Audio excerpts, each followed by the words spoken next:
We've got a lot of students in tonight. I was at university. I was lucky enough to get a degree. I've got a degree in aerospace engineering, guys.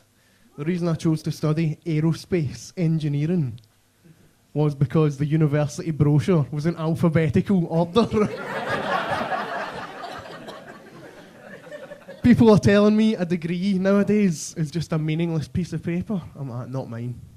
Aerospace engineering. I made mine into a fucking belter of a paper aeroplane. I put that degree to good use, man. Can sit and launching drone strikes on the neighbour's cat. Like that, I'll consider a ceasefire when you stop shitting in my garden, you wee fanny!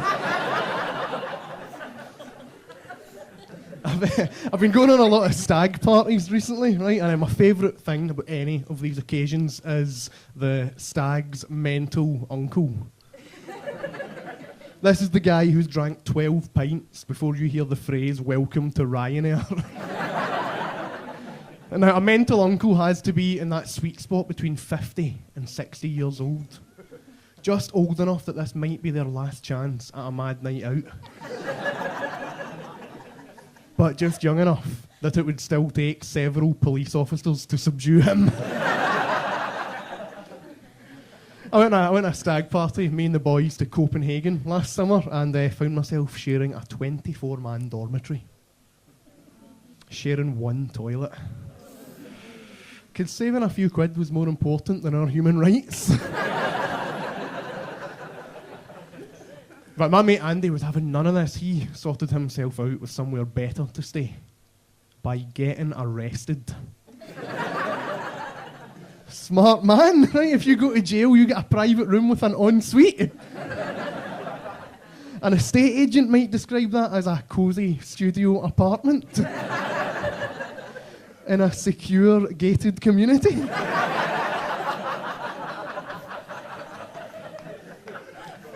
Denmark has an exceptional track record of rehabilitating their offenders.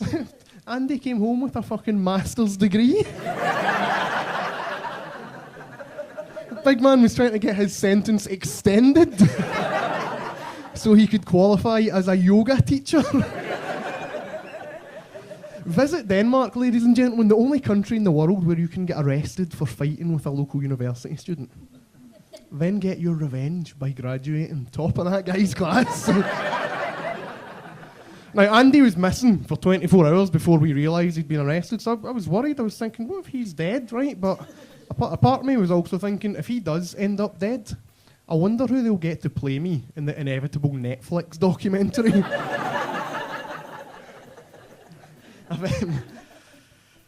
I've got a degree in aerospace engineering, so I really did put that to good use, because I spent a good few years working in Tesco, guys.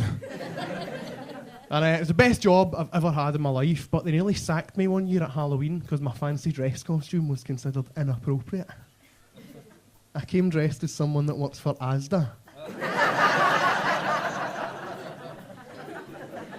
Do you know how difficult it is to get your hands on an Asda uniform when you don't even work there? I was given hand jobs to Asda trolley boys for that.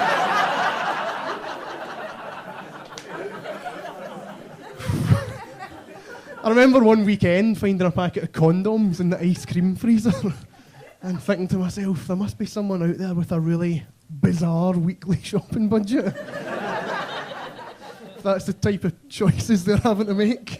The only theory I could come up with is maybe some guy got a bit confused when his girlfriend told him to buy a packet of Magnums. Condoms or ice cream, that's quite a difficult decision.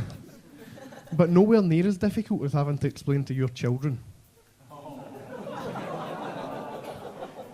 20 years later, why you called them Ben and Jerry.